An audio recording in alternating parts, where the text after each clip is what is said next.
ये वीतराग महात्मा थे। ये घर गृहस्थी नहीं बनाना चाहते थे, विवाह नहीं करना चाहते थे। तो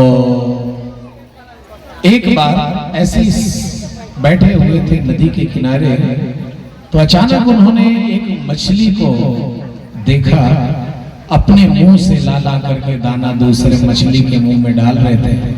तो उनको भी लगा कि मैं जब बूढ़ा हो जाऊंगा तो कोई तो मेरा साथ देने वाली होनी चाहिए, तो मुझे भी विवाह कर लेना चाहिए, ऐसा उनके मन में संकल्प जगा। क्योंकि देखो, जीवन में कोई आपका साथ दे या न दे मेरे प्यारे श्रोता, बेटा साथ दे या न दे, बेटी साथ दे या न दे, लेकिन यदि पत्नी है साथ में तो पति की सेवा अवश्य करेगी। भले 4 टन गाली देख सेवा करी, लेकिन सेवा हुई। हाँ, और पति है तो कोई सेवा करे या ना करे, चिढ़ कर करे चाहे गाली देकर करे, पति ही सेवा करेंगे। एक दूसरे के पूरक होते हैं, इसीलिए आवश्यक होता है। और सबसे बढ़िया कोई आश्रम है तो वो गृहस्थ आश्रम है। कौन सा आश्रम है? गृहस्थ आश्रम। इसलिए कभी किसी को धोखा मत दो, कभी भी अपने पार्टनर को धोखा मत दो, कभी दूसरे की तरफ निगाह मत डालो, चाहे कितना ही सुंदर पुरुष हो, चाहे कितनी सुंदर स्त्री हो, कभी एक दूसरे को जो है धोखा नहीं देना चाहिए। जीवन में सदा एक दूसरे को हमेशा जो है एक दूसरे का बन करके रहना चाहिए। संसार में कोई साथ नहीं देगा एक दिन, लेकिन एक गिलास पानी पत्नी ही देगी। इसलिए सदा उनका मान सम्मान करो। जब आपका आयु वृद्धावस्था आ जाएगी तो वही एक दिन सेवा करने वाली होगी, दूसरे कोई अन्य सेवा करने के लिए नहीं आएंगे। मेरे प्यारे श्रोताओं, जब तक माल रहेगा हाथ में तब तक दुनिया आएगी, लेकिन पैसा रहे ना रहे, सुख में रहो दुख में रहो, ऐसी परिस्थिति में रहो, लेकिन सेवा करेगी तो पत्नी अवश्य सेवा करेगी। आज ये बात सौभरी महात्मा के समझ में आ गई। उन्होंने कहा मैं विवाह करूंगा। और उसी समय महाराज के यहाँ स्वयंवर था। एक महाराज के यहाँ उनके 50 कन्याएं थी।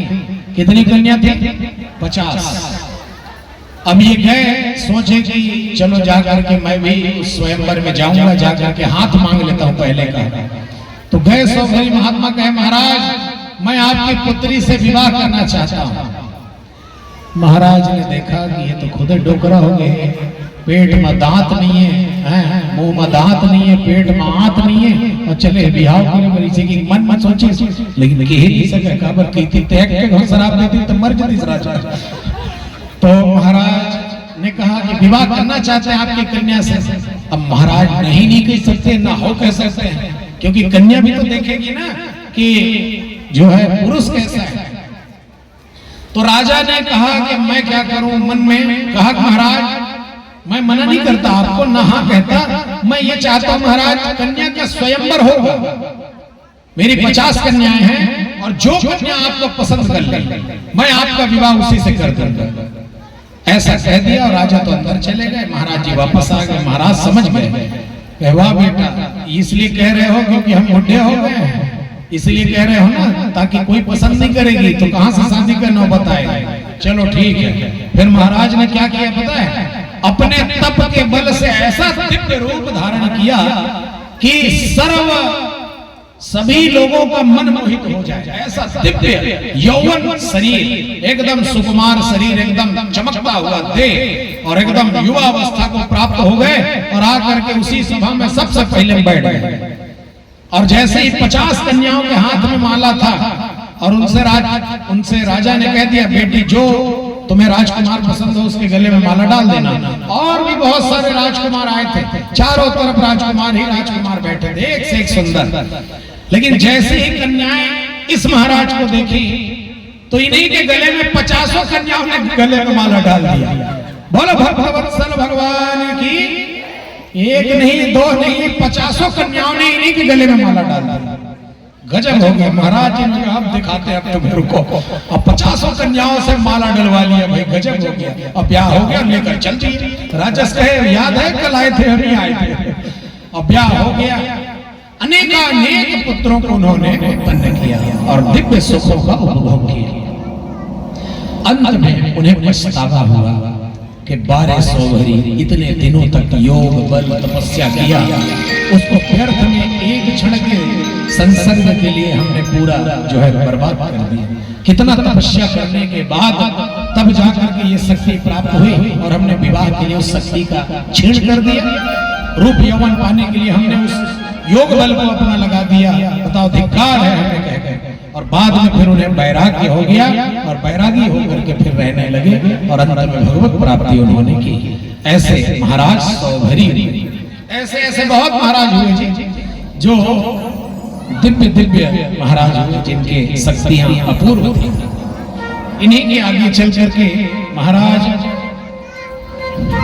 यमुनाश्व के मानधाता सौभरी जी ने से विवाह किया इनकी कन्याओं से। त्रिशंकु हुए। ये त्रिशंकु ऐसे हुए जिनको त्रिशंकु के हरिश्चंद्र, हरिश्चंद्र के रोहित, रोहित के हारित, हारित के बाहु, ये सब वंश परंपरा है।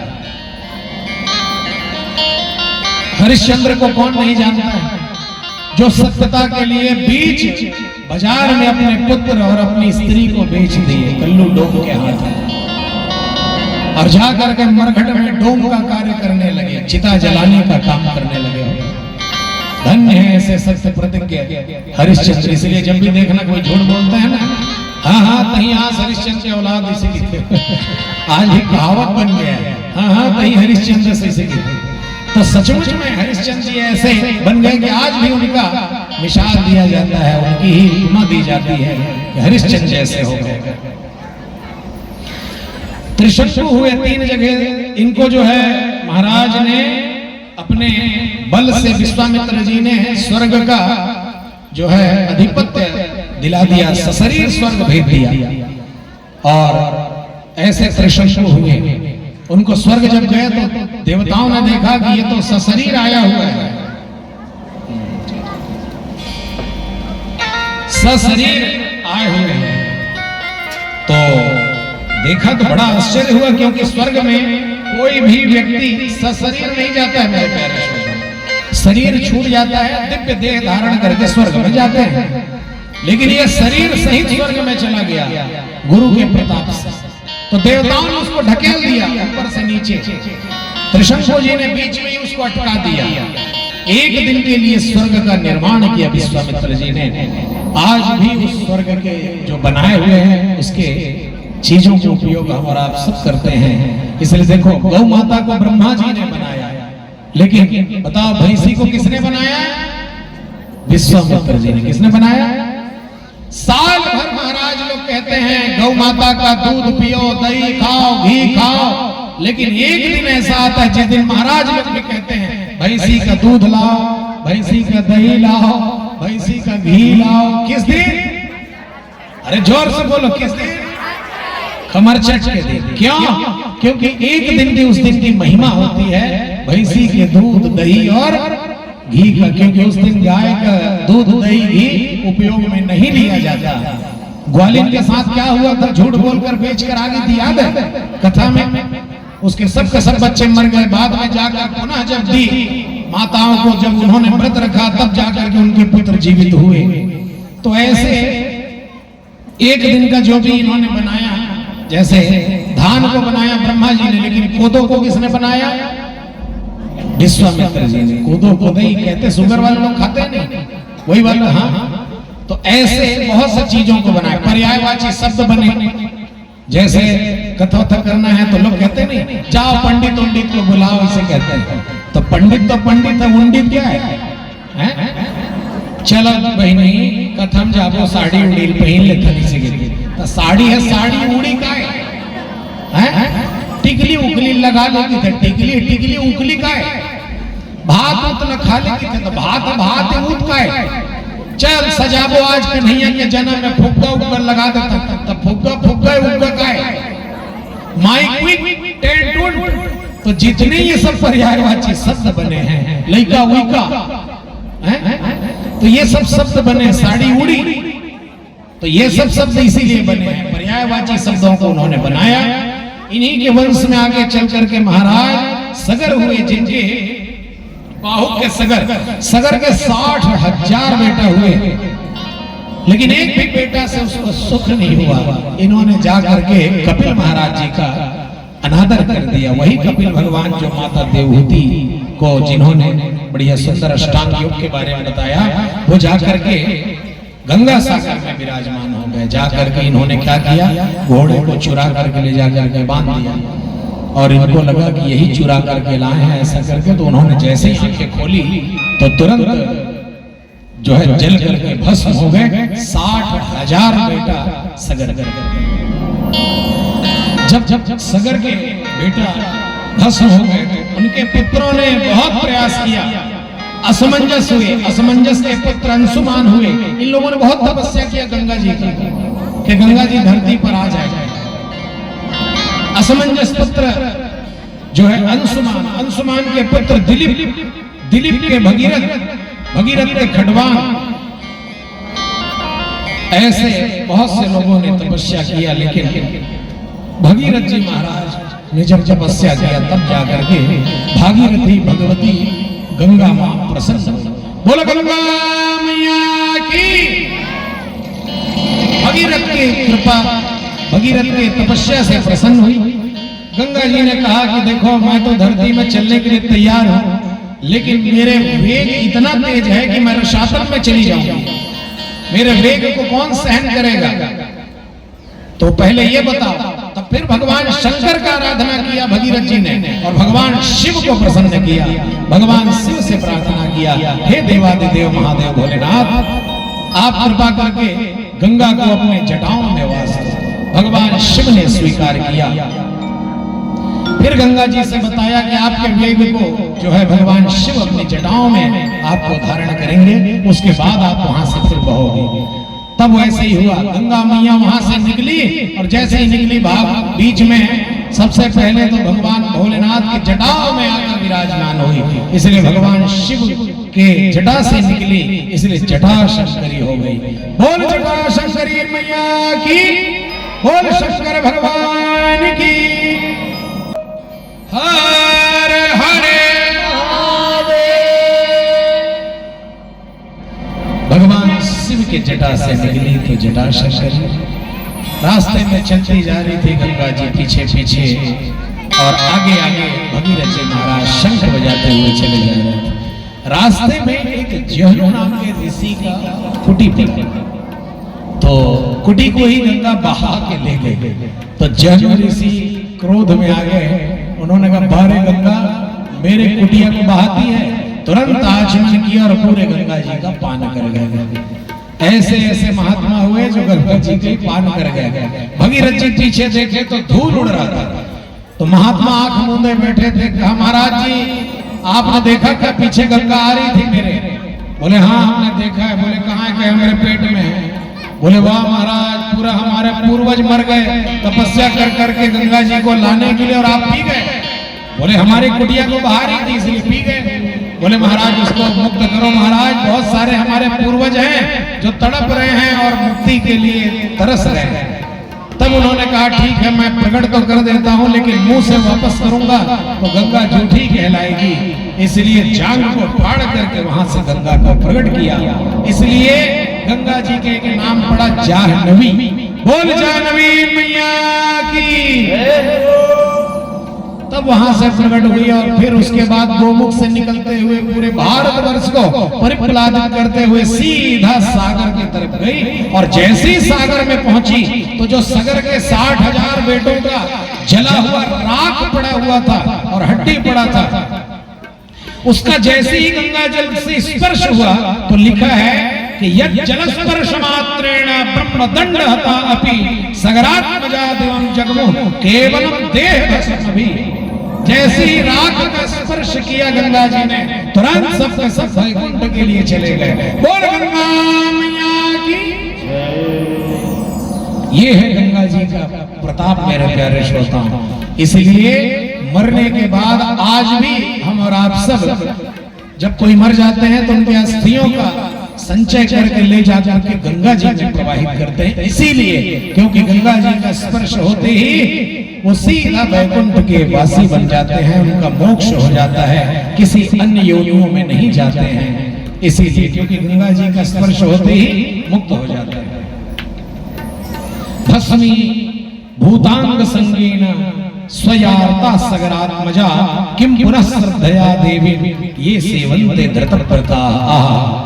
जब राख का स्पर्श होकर के जब पुण्य हो सकता है और लाभ हो सकता है, तो जो जीते जी जाकर के गंगा जी में स्नान करेंगे उनके पुण्यों की गिनती कौन करे मेरे प्यारे श्रोताओं। इसलिए जाकर के गंगा जी में स्नान अवश्य करना चाहिए। जैसे महाकुंभ का पर्व आया, हम सब स्नान करने गए, ऐसे ही तीर्थों में जाकर के स्नान दान भजन पूजन अवश्य करना चाहिए। यही सब हमारे साथ जाने वाला है।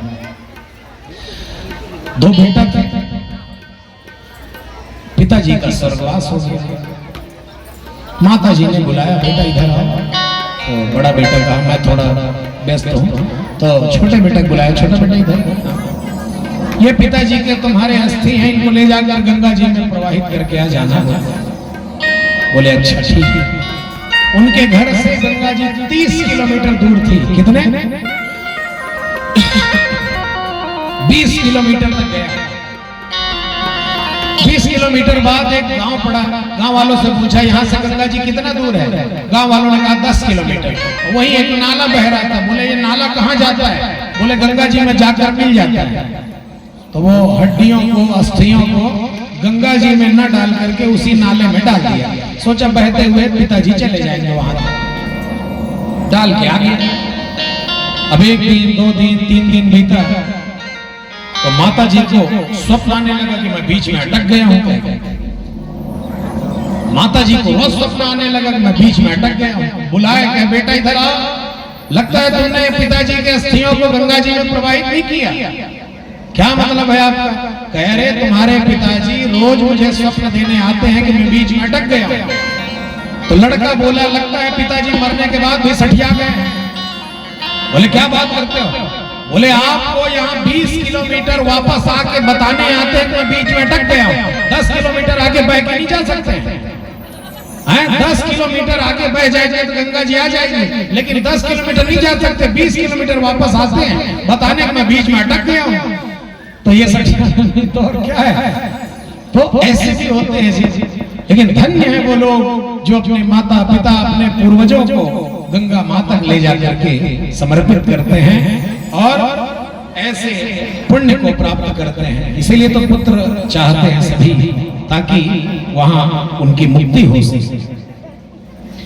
आगे इन्हीं के वंश में चल चल के महाराज खड़वांग हुए। खड़वांग के दीर्घबाहु, दीर्घबाहु के रघु, रघु के अज, अज के महाराज दशरथ, और दशरथ के यहाँ भगवान का चतुर्व्यूह में अवतार हुआ।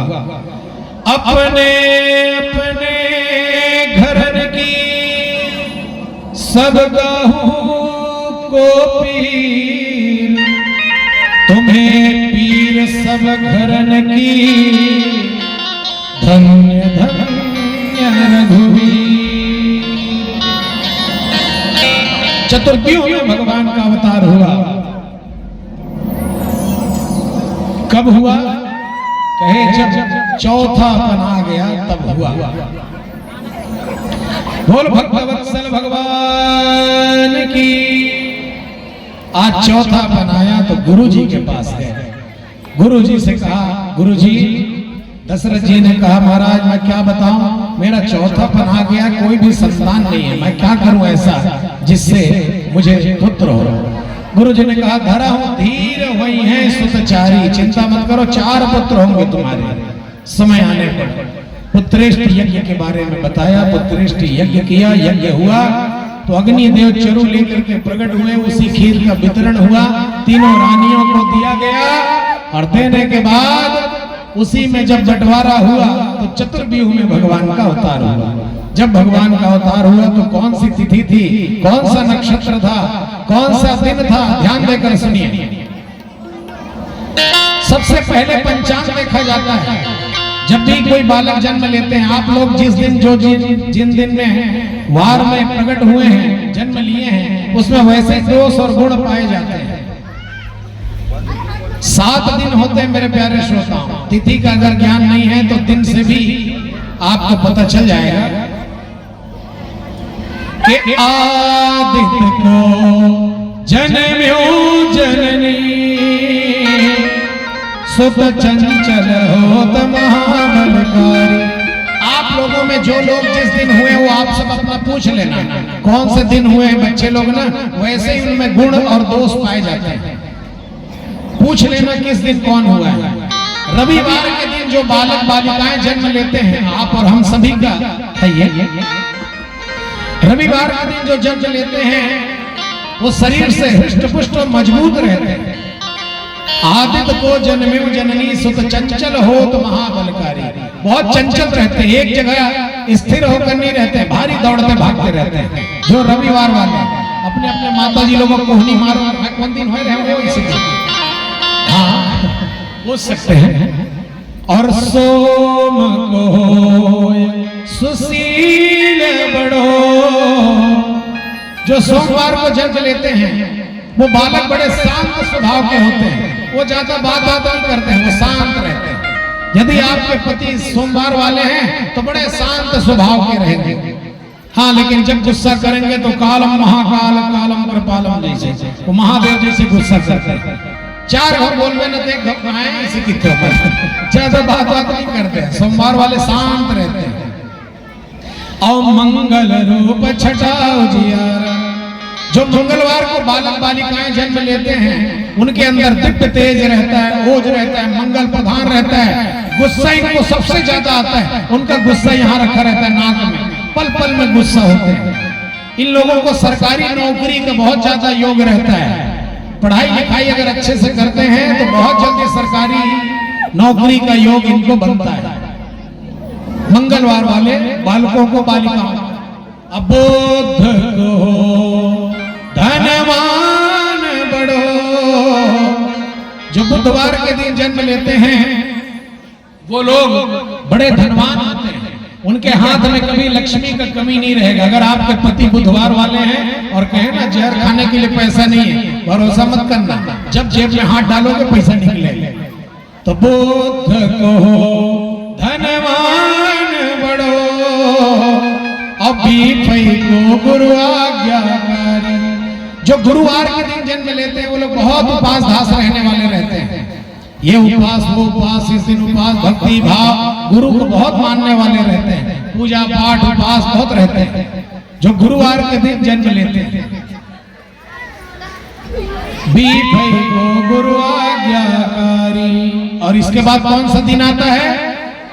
गुरुवार के बाद शुक्रवार। अब शुक्रवार वाले बैठे हो नाराज मत हो, है लिखा है बता पड़े कि शुक्र को चोरी करे। हाँ, शुक्रवार वाले पक्का 100% गारंटी एक चोर रहते हैं।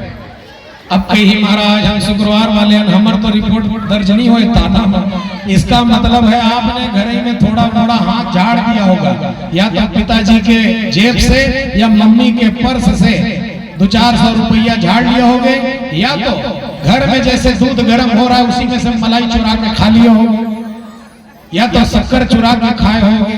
कुछ न कुछ चोरी करके खाए तो शुक्र एक खराब रहा, आपकी तिथि अच्छी रही तो केवल एक शुक्रवार खराब रहा तो आपने ये सब चोरी करके खाया होगा, लेकिन 100% जरूर चोरी किया होगा। ये ध्यान देके आप याद करके देख लेना कि शुक्र को चोरी करे और शनिश्चर माता पिता दुख भारी।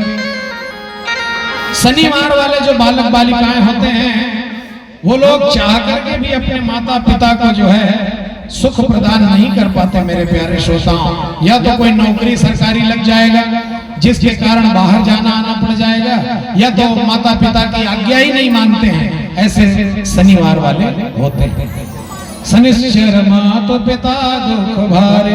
जिन लोगों को ये सब सुनना होगा YouTube में कहना राजन चैतन महाराज आजा कह के आ जाएगा, उसमें देख लेना पूरा आ जाएगा। 7 दिन का पूरा डला हुआ है। शिव महापुराण की कथा का है, पूरा यूट्यूब में है, आप सब जुड़े रहना। इसके बाद 30 तारीख से 30 मार्च से 7 अप्रैल लोरमी में शिव महापुराण है। हो सका तो यूट्यूब में लाइव टेलीकास्ट रहेगा दोपहर में 1 बजे से 5 बजे तक लगभग। तो आप लोग उसमें यूट्यूब में डालना राजेंद्र चैतन्य ब्रह्मचारी आजा जैकेट आ जाएगा। जैसे बच्चे लोग नहीं कहते मोटू पतलू आ जाए, ऐसे तो आ जाता है, वैसे ही नाम लोगे तो आ जाएगा। तो ऐसे भगवान जिस दिन अवतार है, उस दिन कौन सा दिन था, कौन सी तिथि थी, कौन सा नक्षत्र था? भगवान जब आए थे तो 9वीं तिथि थी। कौन सी तिथि? जोर से बोलो, कौन सी तिथि? 9वीं तिथि मधुमास पुनीता, 9वीं तिथि मधुमास पुनीता,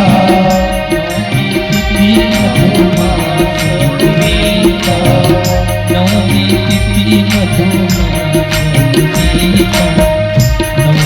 तिथि मधुमास पुनीता, 9वीं तिथि मधुमास पुनीता।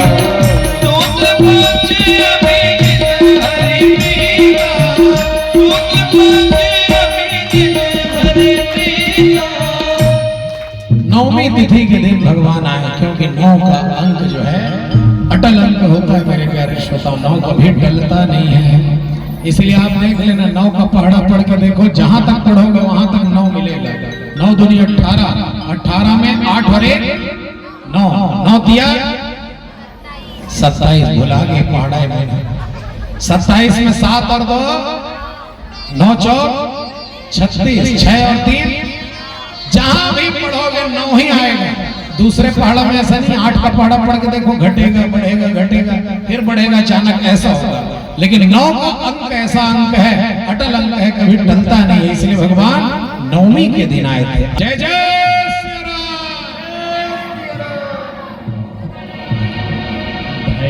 प्रगट कृपाला दीन दयाला कौशल्या हितकारी, हर चित महतारी मुनि मनहारी, अद्भुत रूप निहारी। लोचन अभिरामा तनु धन श्यामा, निधि आयुष बुध जामा। भूषण वनमाला नयन विशाला, शोभा सुंदरा। कहीं कर जोरी अस्तुत गोरी के विधि करो अनंदा, माया गुण ज्ञानातीत वाला वेद पुराण भरंदा। करो सुख सागर सग गुण आगर, तेरी गावनी श्रुति सल्ला। तो महित लागी दिल अनुरागी, प्रकट भई प्रीतम। ब्रह्मांड निकाया निर्मित माया, रोम रोम प्रतिवेद कर मम उर्दु वासी यहो वासी, सुनत धीर मत धीर। ज्ञान ज्ञान प्रभु मुस्काना, चरित बहुत विधि की मैंने। ममता मुनि डोली तो अति डोली, जो तात की जैसी डोलिया अति प्रियसिया, यह सुख परम। सुनी वचन सुदाना नोदन दाना, रोय बालक दुर्भूपा, यह चरित जुबावै हरिमत पावै, तेन परै भवभूपा। सुजाना रोदन दाना, हरि बालक सुरभूपा। भय प्रकट कृपाला दीन दयाला, कौशल्या हितकारी। विप्रदेनु सुरसंहिता, लीन मनुज अवतार। निधि ज्ञान तनु माया गुण रूपा, सियावर रामचंद्र की जय। पवन सुत हनुमान की जय, उमापति महादेव की जय। बोलो राजा रामचंद्र रामचंद्र भगवान की आइए एक भजन के माध्यम से पूरे रामचरितमानस को प्रणाम करते हुए चलेंगे, क्योंकि समय हो चुका है। समय रहेगा कभी तो अवश्य राम कथा को और सुनेंगे, लेकिन आज एक भजन के माध्यम से पूरी राम कथा को श्रवण करें। आप सब भी बढ़िया पालती मोड़ लीजिए, हाथ जोड़ लीजिए और बढ़िया साथ साथ में गाइए। आप सबको भी याद है ये भजन, ऐसा भजन है, ठीक है? सभी बढ़िया प्रेम से गाएंगे।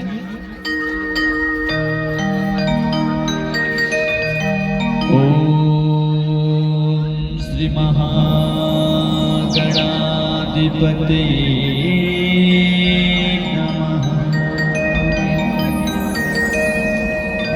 ओम श्री उमा महेश्वराभ्यां नमः। वाल्मीकि गुरुदेविनी कर पंकज सिरना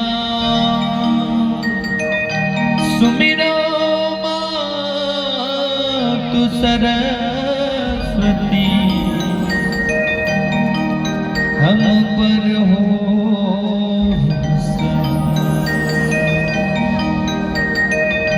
मात पिता की वंदना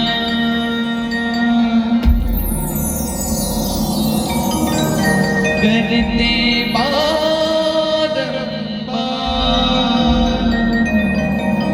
गुरुजन राजा प्रजा जना नमन करो स्वीकार हम कथा सुनाते राम सकल गुण धाम की। हम कथा सुनाते राम सकल गुण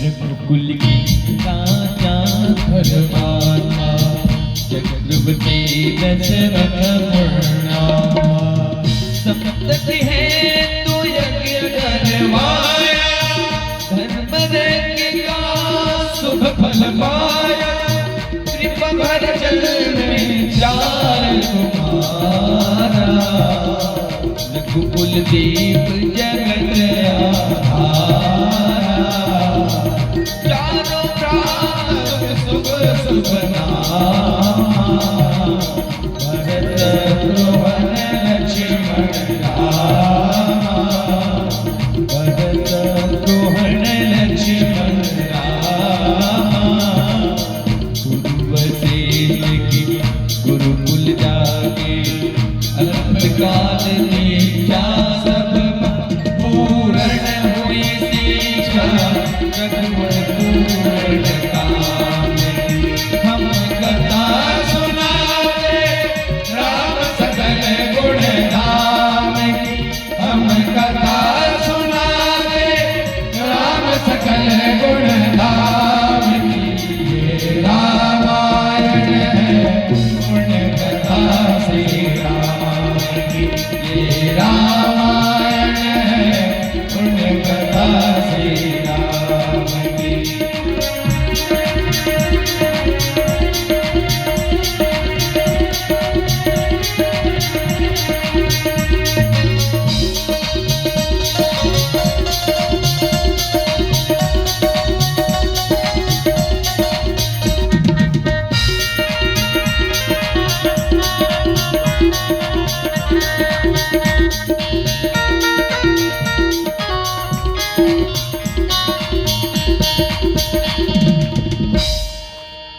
दानी कामर अहल्याकरण सीता स्वयंवर मिथिला रघुवर जैसा और न कोई, सीता की समता नहीं कोई, जो करे पराजित कांति कोटि रति कान की। हम कथा सुनाते राम सकल गुण धाम की, हम कथा सुनाते राम सकल गुण धाम की। ये रामायण है पुण्य कथा श्री राम की, ये रामायण है पुण्य कथा श्री राम की, ये रामायण है पुण्य कथा श्री राम की, रामायण है पुण्य कथा श्री राम। बोल सियावर रामचंद्र की जय हो। गुरुवर्थे त्यक्तराज्यो विचरतनुवनं पदमवद्भ्यां प्रियाय पाणिस्परसा क्षमाभ्यां व्रजतवदरुजो यो हरेन्द्रानुजाभ्यां वैरूप्या शर्वणाख्या प्रियविरहरुषारोपितभ्रूविजृम्भरस् त्रस्ताद्धिर्बद्धसे दुःखरतवदहनः कौशलेन्द्रोगताग्नः। राम कथा को ऐसे सूक्ष्म में करके सीधा कृष्ण कथा में प्रवेश करते हैं। अथातः श्रूयतां राजन् वंशः सोमस्य पावनः, यस्मिस्त्रैलान्यकादयो भूपा कीर्तन्ते पुण्यकीर्तनः। नारायण के नाभि से ब्रह्मा, ब्रह्मा से अत्रि, अत्रि से चंद्रमा, जहां से चला चंद्रवंश, इनके बुध, बुध के पुरुरवा, पुरुरवा के उर्वशी से 6 बेटा, आयु, श्रुतायु, सत्यायु, रय, जय, विजय। नहुस के भी 6 बेटा, यति, ययाति, सयाति, आयति, वीति और कृति। ययाति के 2 हुए, बृहस्पतिवा की पुत्री शर्मिष्ठा से और शुक्राचार्य की पुत्री देवयानी से। देवयानी के 2 हुए, यदु और तुर्वशु। शर्मिष्ठा के भी 3 हुए, द्रुह, अनु और पुरु। पुरु ने ही वृद्धावस्था लिया। राजा दुष्यंत का जन्म हुआ, भरत का हुआ, इधर रंती देव हुए। ऐसे ही कुल में कुरुवंश कहलाया। यदु से यदुवंश चला, जिस यदुवंश में भगवान साक्षात श्री कृष्ण आए। वसुदेव गृहे साक्षात् भगवान पुरुष परः, जनिष्यसे तत्प्रियार्थं संभवन्तु सुरस्त्रियः। आज 5 दिन हो गया तो राजा परीक्षित से सुखदेव जी महाराज ने कहा, राजा जाओ चाहो तो जलपान कर लो, जल पी लो। उन्होंने कहा, ना महाराज, आपके मुखारविंद से मैं जो कथा सुन रहा हूँ यही सब कुछ, मैं बस अब कृष्ण कथा को ही सुनना चाहता हूँ। तो गौ माता जो है पृथ्वी का रूप धारण करके भगवान के पास पहुंची, क्योंकि कंस के अत्याचार से बड़ी कष्ट में रही। जाकर के भगवान से प्रार्थना की तो भगवान ने कहा कि मैं अपने अंशों के साथ जो है जल्द ही अवतार लूंगा मथुरापुरी में। राजधानी तथा साभो सर्व यादव भुजा, मथुरा भगवान नेत्र नित्यं सन्निहितो हरि। आज सुखदेव जी महाराज कहते हैं कि आज भगवान अवतार लेने के लिए जब बोले तो समस्त देवी देवता अपने अपने अंश से अवतार लेना प्रारंभ कर दिए। इधर कंस ने अपने चचेरी बहन देवक की कन्या देवकी का विवाह वसुदेव जी से कर दिया। और विवाह के दिन रथ का बागडोर स्वयं ही संभाल लिया। घोड़ों को, रथ को भगाने लगे, घोड़े भागने लगे, रथ को कंस भगा रहा था। अच्छा बनने के लिए रथ को स्वयं चला रहा था। उसी समय आकाशवाणी हो गई, पथे प्रग्रहिणं कंस माभास्या शरीरवा अस्यास्त्वामष्टमो गर्भो हंतायां बहसे बुध। अरे अबुध अज्ञानी कंस, जिस बहन का तू रथ हाँक रहा है, इसी बहन का 8वां लाल तेरा काल होगा, 8वां गर्भ तेरा काल होगा। ऐसा जैसे ही कहा तुरंत उसने खड्ग पाणी कचे गृहीत भगनी महंतमारब्ध बहन को मारने के लिए हाथ से तलवार निकाल लिया और तुरंत उसके केस को पकड़ लिया, एक हाथ से बाल को पकड़कर खींचा और मारने ही वाला था। इतने में वसुदेव जी महाराज आ गए, हाथ जोड़ लिए, कहे महाराज मृत्योर्जन्म बताम वीर देहेन सजायते अद्यवाप शतान्ते वा मृत्युर्वै वै प्राणिनाम ध्रुवः। महाराज मृत्यु तो जन्म के समय से ही निश्चित हो जाती है कब किसको मरना है, इसलिए आप अपनी बहन को ऐसे सजे हुए जोड़े में और मेहंदी लगे हुए हाथों में मारोगे। महाराज कितना अपयश होगा आपका। महाराज यदि आपको इसके पुत्रों से भय है तो महाराज मैं इसके पुत्रों को ला करके आपको प्रदान कर दूंगा, जो भी हमारे पुत्र होंगे। ऐसा कहा तो कंस मान गया और छोड़ दिया। उस समय ऐशा तवानुजा बाला आज मृत्युर्बुद्धिमता पोयो यादव बुद्धि बलोदयम यद्यसो न विवर्तेत नापराधोस्ति देहिनः। धीरे धीरे समय आया और जब पुत्रान समर्पित से कहा था कि पुत्र को लाकर दूंगा, प्रथम पुत्र हुआ जिसका नाम था कीर्तिमान। कीर्तिमान को ला करके दिया तो कंस ने कहा कि देखो आपने ला करके पुत्र दे दिया तो मुझे तो पहले पुत्र से नहीं 8वें पुत्र से कष्ट है, इसको मैं नहीं मारूंगा, और वापस कर दिया। जब जाने लगे उसी समय नारद जी महाराज आ गए। नारायण नारायण। हे कंस घड़ी तुड़ी पड़े हो कि नहीं? बोला क्या मतलब महाराज? कह रहे सुनो, यहां से गिनोगे 1 2 3 4 5, ये 5वां है, और यहां से गिनोगे तो 1 2 3 4 5, तो पहला भी 5वां हो सकता है, 5वां भी पहला हो सकता है, तो रिस्क नहीं लेना चाहिए। और जैसे ही समझाया नारायण नारायण कह के चले गए। इतने में कंस को लगा कि भाई सही कह रहे हैं गुरुजी, तो तुरंत बुलाया है वसुदेव चले आओ, और लाया, ला करके प्रथम पुत्र को उन्होंने मार दिया। ऐसे कर करके 6 पुत्रों को जो है कंस ने मार दिया। सप्तम गर्भ में साक्षात भगवान जो है शेषावतार बलराम जी थे, योग माया के द्वारा उसको रोहिणी के गर्भ में स्थापित कर दिया गया। अष्टम गर्भ में भगवान आने वाले हैं, तो भगवान का स्तुति करने जाते हैं सभी लोग गर्भ में, क्योंकि गर्भ में जब से भगवान आए हैं तब से कंस सो नहीं पा रहा था। हर समय उसको वही काला काला मुरली वाला दिखता था, क्योंकि नारद जी बता के गए थे कि तेरा काल कैसा होगा, काला काला होगा, मुरली वाला होगा, पेट में 1.5 हाथ की दाढ़ी वाला होगा, ऐसा होगा तेरा काल। तब से उसको हर जगह काला काला दिखता था। लिखा है आसीन संविसस्तिष्ठन् भुञ्जान पर्यटन महिम चिंतयानो ऋषिकेशं अपश्यत्तन्मयं जगत्। खाते पीते उठते बैठते चलते फिरते हर समय काला काला मुरली वाला दिखता था। किसी व्यक्ति से बात करता था तो उसके आंखों की काली पुतरिया में काला काला मुरली वाला आ गया कह के उसका गर्दन कटवा देता था, मार डालो इसको, इसके अंदर में काला काला मुरली वाला है। अगर भोजन करने लगता था तो दाल में जीरा नजर आ जाता था, थाली पटक देता था, आ गया काला काला मुरली वाला। अब बताओ जब इतना कोई ध्यान करेगा तो भगवान कैसे नहीं आएंगे मेरे प्यारे श्रोता। भगवान गर्भ में आए तो सभी देवताओं ने जा जाके भगवान की गर्भस्तुति की। सत्यव्रतम सत्यपरम दृश्यम सत्यस्य योनिं निहितं च सत्ये सत्यस्य सत्यमृत सत्यनेत्रम सत्यात्मकं त्वां शरणं प्रपन्ना। हे प्रभु, आप त्रिकालाबाधित सत्य हैं, पहले भी आप ही सत्य थे, आज भी आप सत्य हो, अंत में भी केवल आप ही सत्य रहोगे। हे सत्य स्वरूप श्री कृष्ण प्रभु, आपको हम बारंबार प्रणाम करते हैं।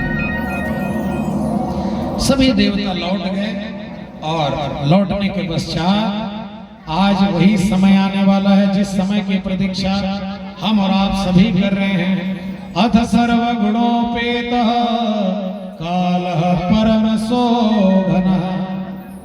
परम शोभायमान काल आ गया और भादो का महीना आ गया, कृष्ण पक्ष आ गया, और भगवान दिन में 12 बजे आए थे ना रामचंद्र, मध्याह्न 12 बजे, लेकिन ये कन्हैया दिन में नहीं, चोर ही चांदनी रात न भावा। चोरों को चांदनी रात नहीं भाती, इसलिए अंधियारी रात में भगवान आए थे। और रात्रि के 12:30 बजे जो है भगवान का प्रादुर्भाव हुआ। कहाँ? जेल खाने में। बोल बाल कृष्ण लाल की। तमद्भुतम बालकमम्बुजेक्षणम्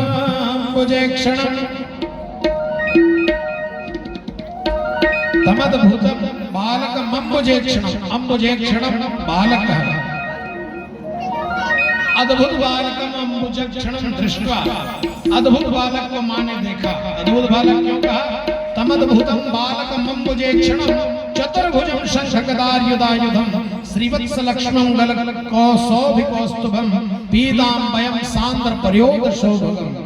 भगवान जो है आज पीताम्बर धारण किए हुए हैं, चतुर्भुज रूप में हैं और शंख चक्र गदा और पद्म धारण करके आए हैं। बताओ लड़का होते का इसलिए थे कपड़ा उपड़ा पहन क्या थे? ऐसे ही जब बालक आए तब माँ ने कहा कि तम अद्भुतम बालकम अम्बुजेक्षणम् दृष्ट्वा, ऐसे अद्भुत बालक को देखा कि कपड़ा लत्ता पहने शंख चक्र गदा पद्म धारण किए प्रकट हो गए। माता जी ने कहा कि ये हमारे बालक आए हैं कि पिताजी आए हैं? ऐसे लग रहे हैं साक्षात पिताजी आ गए। कहा कीजय शिशु लीला अति प्रिय शीला। भगवान ने कहा माँ मैं इसलिए ऐसे पूरा तैयारी से आया हूँ, अगर आप अभी इजाजत करो, अभी अगर आज्ञा दो तो अभी मैं मामा कंस कर काम तमाम कर दूंगा। उन्होंने कहा नहीं नहीं अभी तो बालक ही बने रहो, बात के बाद देखेंगे। तब माँ ने जब कहा तब उन्होंने कहा जब मैं बालक बन जाऊं तो आप मेरी रक्षा करना। ऐसा कह करके भगवान बभूव प्राकृत शिशु, तुरंत भगवान जो है छोटे से बालक बन गए। जैसे ही बालक बने तुरंत वसुदेव जी महाराज एक सूप में लेकर के धीरे धीरे चलते हुए चले जा रहे हैं और गोकुल की ओर, क्योंकि भगवान ने यही कहा था कि गोकुल में ले जाकर के मुझे रख देना और गोकुल में जो कन्या हुई है उस कन्या को लेकर के आ जाना। जोर जोर से बारिश हो रही है, चारों तरफ उमड़ घुमड़ करके बरसात हो रही है, बादल गरज रहे हैं, बिजली चमक रही है। मंदम मंदम जलधरमुधा, धीरे धीरे मंद मंद बिजली चमक रही है।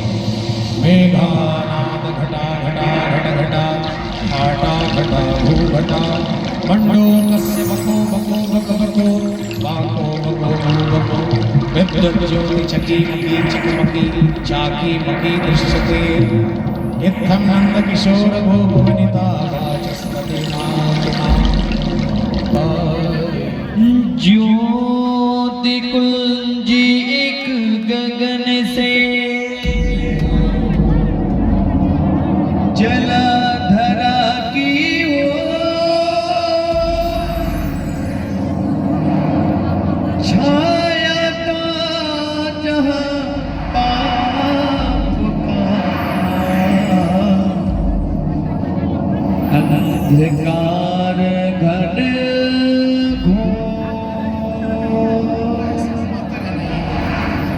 तेरी माया का नाम पाया कोई पार की लीला तेरी तू ही जाने। तेरी माया का नाम पाया कोई पार की लीला तेरी तू ही जाने। तू ही जाने हो श्यामा तू ही जाने, तू ही जाने हो सारी दुनिया के सृजनहार लीला तेरी तेरी माया का पाया रे पार लीला तेरी दुनिया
ऐसे भगवान रोने लगे जब वहां पहुंचे। वहां से योग माया को लिए और वापस जो है पुनः मथुरा पहुंचे और सारी बेड़ी श्रृंखलाएं लग गई और उधर जन्मोत्सव जो है नंदोत्सव मनाने लगे। सभी लोग जो है बहुत ज्यादा प्रसन्न है क्योंकि आज बाबा 80 साल की अवस्था में बाबा को जो है कन्हैया की प्राप्ति हुई है। बोलो नंद बाबा की। नंद बाबा यदि ना होते तो आज उत्सव मनाते रहते हैं। ऐसे जो है दिव्य कन्हैया प्राप्त हुए। देखत है समझत तूने कहाँ आ गए।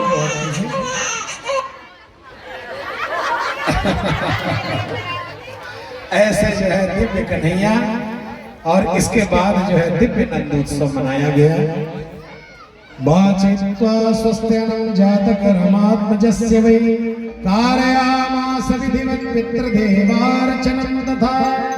पितरों का पूजन किया गया। बालक को जो है सुंदर दिव्य जो है सजाया गया। नंद बाबा भी बढ़िया सुंदर चकाचक सजे धजे और बढ़िया सुंदर नहा धोकर तैयार हो गए और नंदोत्सव मनाने लगे। बोलो नंद के लाला की।